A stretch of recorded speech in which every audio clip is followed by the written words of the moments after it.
Hello students. इस video में हम मोरूला, ब्रस्टुला और गैस्ट्रुलेशन के इवेंट्स को डिस्कस करेंगे। तो मेन टॉपिक है गैस्ट्रुलेशन और उससे पहले हमारा मोरूला और ब्रस्टुला का जो टॉपिक है इसको भी हम डिस्कस करेंगे। तो आइए स्टार्ट करते हैं इस वीडियो को। अब मोरूला क्या है, ब्लास्टुला क्या है, आपने सबसे पहले क्लीवेज को पढ़ा।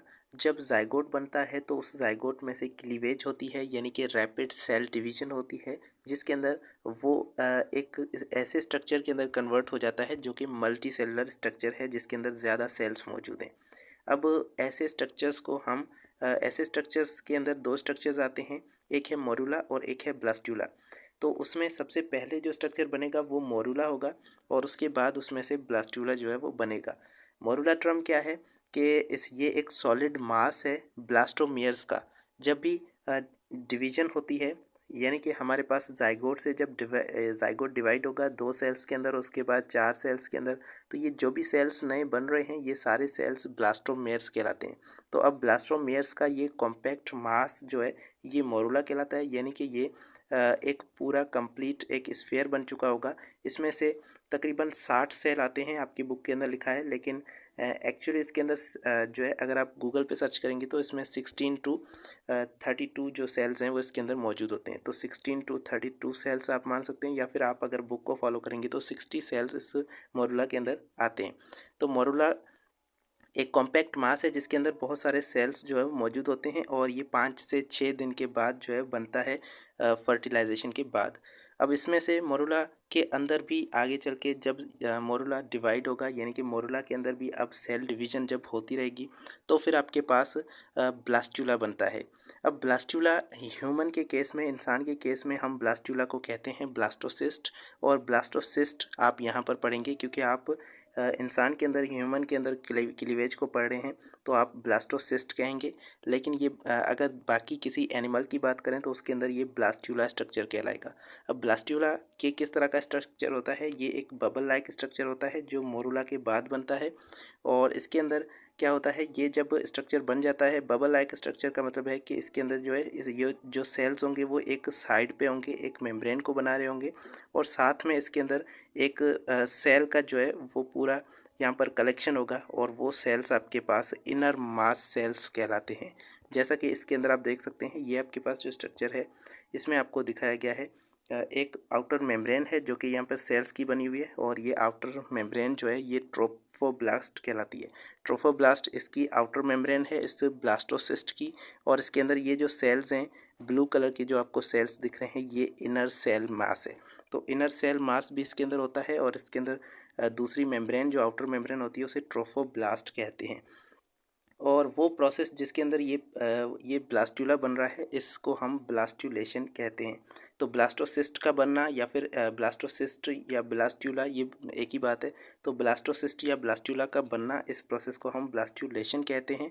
और जब ब्लास्टुला बन जाता है तो ये जाकर आप जो ह्यूमन के यूटेरस के अंदर जाकर ये इम्प्लांट हो जाता है, यानी कि ओवरी से ये वहाँ से फ्लैपिन ट्यूब यानी कि ओविडक्ट से ये होता हुआ ये वहाँ से ट्रेवल करता हुआ इसके अंदर सेल डिविजन्स होती जाएगी, और लास्ट में जाकर ये यूटेरस की लाइनिंग के साथ यहाँ पर जाकर जुड़ जाएगा, यानी कि यूटेरस की जो मेम्ब्रेन है उसके साथ ये जुड़ जाएगा। इसे हम कहते हैं इम्प्लांटेशन। तो ये जब यहाँ पर आपके पास ब्लास्टुला बन जाता है तो ब्लास्टुला जाकर उसके साथ यूटेरस की लाइनिंग के साथ जाकर जुड़ जाता है। तो ये स्ट्रक्चर जब बन जाएगा तभी जाकर वो यूटेरस की लाइनिंग के साथ जुड़ेगा। इसकी आउटर मेम्ब्रेन जो है वो क्या कहलाती है, वो ट्रोफोब्लास्ट कहलाती है। और ये ट्रोफोब्लास्ट जो है ये आगे चलकर प्लेसेंटा के अंदर डेवलप होती है, और प्लेसेंटा एक ऐसा स्ट्रक्चर है जो कि मदर से न्यूट्रिशन डिलीवर करता है बेबी के पास। तो बेबी को न्यूट्रिशन डिलीवर करने का काम प्लेसेंटा का होता है, और वो आउटर मेम्ब्रेन यानी कि ट्रोफोब्लास्ट से बनती है। और बाकी जो इनर सेल मैस है उससे वेरियस टिश्यूज़ और ऑर्गन्स बनते हैं, और इस इनर सेल मैस के अंदर ही बाकी की जो सेल डिविजन्स हैं वो होंगी, और इसीलिए इसको हम एम्ब्रियोब्लास्ट कहते हैं। तो इनर सेल मैस का जो दूसरा नाम है वो एम्ब्रियोब्लास्ट है। अब इसके अंदर जैसे ही डिविजन्स होती जाएंगी तो सेल जो हैं वो सारे इस साइड पे आएंगे, और अब ये साइड पे सेल जो है ये मेम्ब्रेन ये बना रहे होंगे, लेकिन इसकी जो बीच वाली जो ये सारी जगह है ये खाली होगी। इसे हम कहते हैं सेगमेंटेशन कैविटी।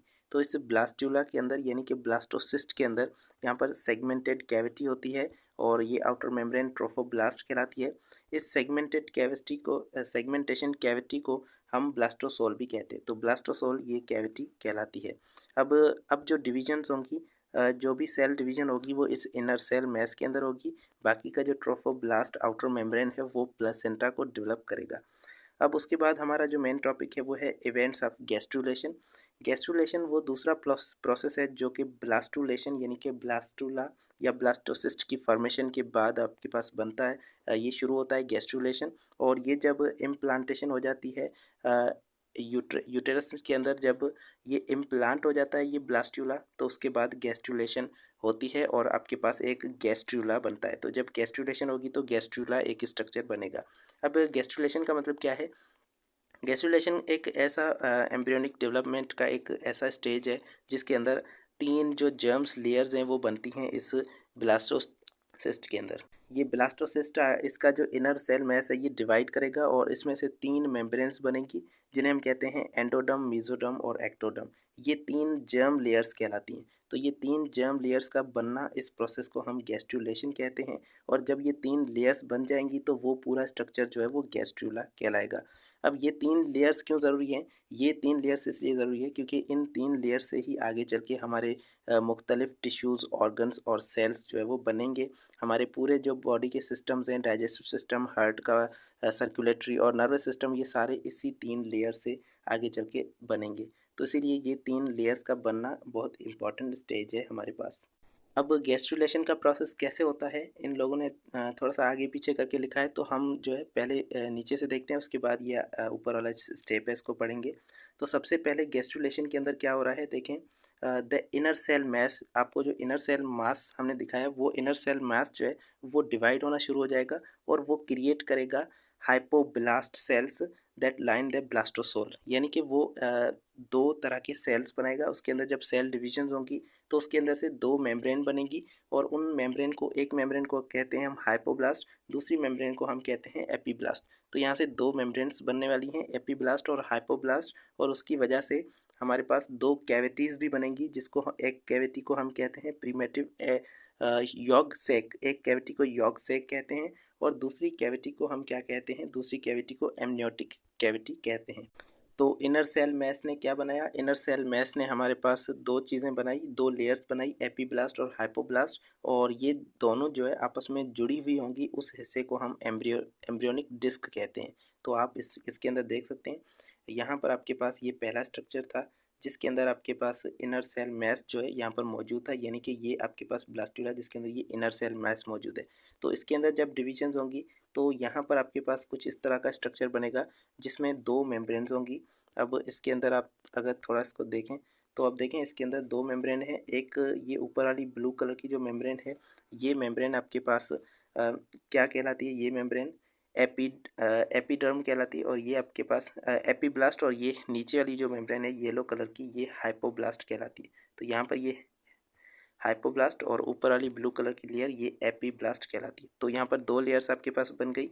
इन दोनों का ये कलेक्टिव जो पार्ट है ये एम्ब्रियोनिक डिस्क कहलाता है। तो ये आपके पास एम्ब्रियोनिक डिस्क इन दोनों लेयर्स की बनी हुई है। इसके अंदर एपीब्लास्ट भी है और इसके अंदर हाइपोब्लास्ट भी मौजूद है। अब ये हाइपोब्लास्ट जो है ये नीचे की तरफ जा रही है, यहाँ से डिवाइड करती हुई इस पूरे जो कैविटी आपके पास सेगमेंटेशन कैविटी या ब्लास्टोसोल है उसको, पूरे को ये कवर कर लेगी। और इस तरह से ये जो कैविटी आपके पास बनेगी ये कैविटी यॉक सैक जो है ये कहलाएगी। तो आपके पास इस तरह से ये यॉक सैक वाली जो कैविटी है ये बन जाएगी। और ऊपर वाली आपके पास इस लेयर के अंदर जब आपके पास ये कैविटी बनेगी तो यहाँ पर एमनियोटिक कैविटी जो है ये बन जाएगी। तो एमनियोटिक कैविटी किसके अंदर बन रही है? एमनियोटिक कैविटी जो है एपीब्लास्ट के अंदर बन रही है, और यहाँ पर जो हाइपोब्लास्ट है उसके अंदर यॉग सैक वाली जो कैविटी है वो बन रही है। तो यहाँ पर 2 और कैविटीज़ आपके पास बन जाती है। तो यहाँ पर बायलेयर्ड एम्ब्रियोनिक डिस्क बन गई, यानी कि 2 लेयर वाली एम्ब्रियोनिक डिस्क थी जिसके अंदर दोनों लेयर्स थी, एपीब्लास्ट और हाइपोब्लास्ट। एपीब्लास्ट ने जो कैविटी बनाई उस कैविटी को हम क्या कहते हैं? उसको हम एमनियोटिक कैविटी कहते हैं, जबकि हाइपोब्लास्ट ने जो कैविटी बनाई उस कैविटी को हम यॉग सैक कैविटी कहते हैं। अब यहाँ से एपीब्लास्ट ने देखें कैविटी बनाई तो उसके कैविटी के 2 हिस्से होंगे, एक आपके पास एमनियोटिक एक्टोडर्म कहलाता है और दूसरा एम्ब्रियोनिक एपीब्लास्ट कहलाता है। तो एम्ब्रियोनिक एपिब्लास्ट कौन सा हिस्सा है, तो इसको हम यहाँ से देखेंगे। यहाँ से इसी डायग्राम के अंदर आपके पास जो यहाँ से इस ऊपर वाला जो हिस्सा है ये आपके पास एमनियोटिक एक्टोड्रम जो है वो कहलाता है। तो ये एमनियोटिक एक्टोड्रम वाला हिस्सा है और यहाँ पर ये नीचे वाला जो हिस्सा है ये आपके पास एम्ब्रियोनिक एक्टोड्रम एम्ब्रियोनिक एपिब्लास्ट जो है ये कहलाता है। तो ये आपके पास एम्ब्रियोनिक एपिब्लास्ट है और ये एमनियोटिक एक्टोड्रम है। तो ये किसके पार्ट हैं, ये दोनों एपिब्लास्ट के पार्ट्स हैं। तो इस तरह से दो पार्ट्स बन गए, मतलब कि एपिब्लास्ट जब स्प्लिट हुई तो इसके दो पार्ट बने और बीच में कैविटी बन गई जिसको हम एमनियोटिक कैविटी कहते हैं। अब जो आपके पास इसका ये वाला हिस्सा है यानी कि एम्ब्रियोनिक एपिब्लास्ट वाला जो हिस्सा है, इससे देखें क्या डेवलप होगा। इससे आपके पास पूरा का पूरा एम्ब्रियो यानी कि एक्टोड्रम और एंडोड्रम और मेसोड्रम ये तीनों लेयर्स इससे डेवलप होंगी। यानी कि एम्ब्रियोनिक एपिब्लास्ट ये बीच बीच वाला जो हिस्सा है इससे ही मेसोड्रम और इससे ही एक्टोड्रम जो है वो डेवलप होगी। बाकी की एंडोड्रम भी ये पहले इसी से ही डेवलप हुई है। तो एंडोड्रम पहले से डेवलप हो चुकी है। अब देखें ये जो लेयर थी आपके पास जिसका नाम था हाइपोब्लास्ट, इस हाइपोब्लास्ट से क्या निकला, इस हाइपोब्लास्ट ने किसको बनाया, एक लेयर को बनाया जिसे हम क्या कहते हैं, जिसे हम कहते हैं एंडोड्रम। तो एंडोड्रम हाइपोब्लास्ट से बनी। बाकी की ये जो लेयर है एपिब्लास्ट, इस एपिब्लास्ट से दो लेयर्स बनेंगी, एक आपके पास मेसोड्रम और एक है एक्टोड्रम। तो अब यहाँ पर एक्टोड्रम इससे बनेगी, ये वाली एक्टोड्रम बन जाएगी, बीच में जो है ये मेसोड्रम बनने वाली है। और वो किस तरह से बनेगी इसको हम ऊपर देखते हैं। तो यहाँ पर आपके पास the process begins with the formation of primitive streak.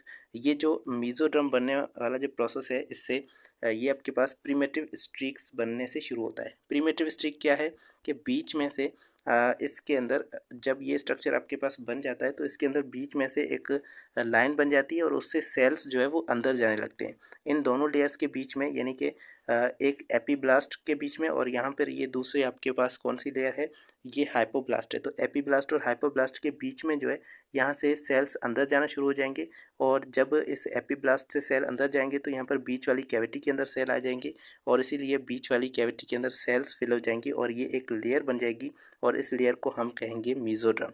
तो प्रीमेटिव स्ट्रीक इसको कहते हैं। ये जो लेयर आपके पास यहाँ पर बन रही है उस जगह से जिस जगह से सेल्स अंदर जा रहे हैं, ये जगह जो है ये प्रीमेटिव स्ट्रीक कहलाती है और इसी की वजह से आपके पास मेसोड्रम की जो बीच वाली लेयर है वो बन रही है।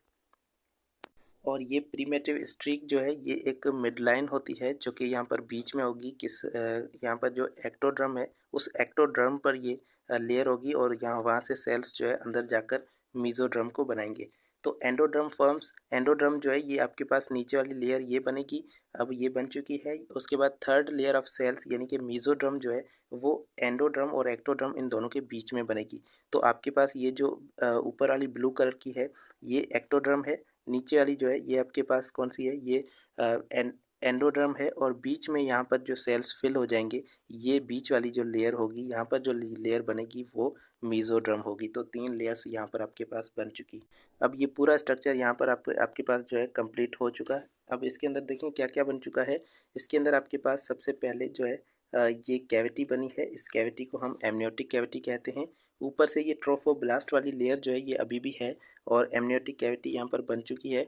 यहाँ पर बीच वाली ये जो डिस्क थी, पूरी डिस्क, इस पूरी डिस्क को हम एम्ब्रियोनिक डिस्क कह रहे थे। इस एम्ब्रियोनिक डिस्क के अंदर देखें मेसो लेयर, ये मेसोड्रम जो है ये बीच के अंदर बन चुकी है और इसके ऊपर जो है ये ब्लू कलर की जो है ये एक्टोड्रम है। तो ये पूरी लेयर जो है ये एक्टोड्रम है और यहाँ पर आपके पास जो है ये जो लेयर है ये पूरी लेयर कौन सी है, ये एंडोड्रम है। तो एंडोड्रम, मेसोड्रम, एक्टोड्रम तीन लेयर्स यहाँ पर बन चुकी हैं। ये आपके पास एम्ब्रियोनिक सेक है और ये आपके पास एंड्रोमेट्रियल सेल यानी कि एंड्रोमेट्रियम जो यूटेरस की लाइन होती है, यूटेरस की अंदर वाली जो मेम्ब्रेन होती है उसके पास जाकर ये गैस्ट्रूला जो है वहाँ पर जाकर बन चुका है। तो ये इस स्ट्रक्चर को हम गैस्ट्रूला कहते हैं। अब बाहर वाली जो मेम्ब्रेन है ट्रोफोब्लास्ट, वो ट्रोफोब्लास्ट आगे चलकर बहुत सारी उसके अंदर कुछ चेंजेस आएंगी और वो आगे चल के डेवलप हो जाएगी एक कोरियन के अंदर। कोरियन एक तरह की मेम्ब्रेन होती है और ये वो पार्ट होता है प्लेसेंटा का। प्लेसेंटा यहाँ से एक्चुअली डेवलप हो रही है। प्लेसेंटा जो है ये जाकर उस एम्ब्रियो के साथ जुड़ जाएगी। तो ये ट्रोफोब्लास्ट जो है ये प्लेसेंटा बनाएगा जो कि एम्ब्रियो के साथ जुड़ जाएगी और ये एम्ब्रियोकली ड्राइव्ड पार्ट है प्लेसेंटा का, इसे हम कोरियन कहते हैं। कोरियन मतलब कि प्लेसेंटा का वो पार्ट है जो ट्रोफोब्लास्ट से बना है। अब अब ये जो ट्रोफोब्लास्ट है, ये ट्रोफोब्लास्ट के सेल्स जो है ये मदर के यूटेरस के को जो है कुछ सिग्नल्स देंगे और उन सिग्नल्स की वजह से मदर से जो है कुछ और सेल्स आएंगे जो आकर इस प्लेसेंटा के अंदर जुड़ जाएंगे, यानी कि प्लेसेंटा को और मजबूत बना देंगे। और प्लेसेंटा के अंदर जो मैटरनल पोर्शन है यानी कि मैटरनल कंपोनेंट्स इस प्लेसेंटा के अंदर आ जाएंगे। तो अब ये जो प्लेसेंटा बनी है, इस प्लेसेंटा के अंदर इस बच्चे के खुद के भी कुछ कंपोनेंट्स हैं और मैटरनल यानी कि मदर से आए हुए भी कुछ कंपोनेंट्स मौजूद हैं। और जो पोर्शन इस प्लेसेंटा का मदर से आया है उस पोर्शन को उसको हम डेसिडुआ कहते हैं। तो द डेसिडुआ ये मैटरनल पोर्शन है उस प्लेसेंटा का, और इससे ही ये बहुत इम्पॉर्टेंट है एक फीटस के लिए।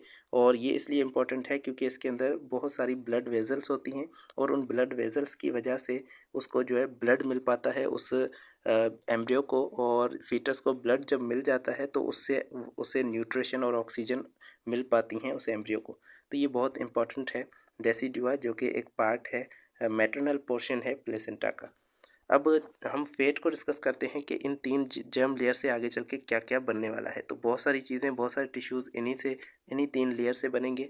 तो यहाँ पर आप देख सकते हैं एक्टोडर्म से जो है skin, teeth, eyes, nervous system जो है, ये एक इम्पॉर्टेंट बात है कि नर्वस सिस्टम जो कि आपकी बॉडी के अंदर पाया जाता है, लेकिन वो एक्टोडर्म से बाहर वाली लेयर से बन रहा है।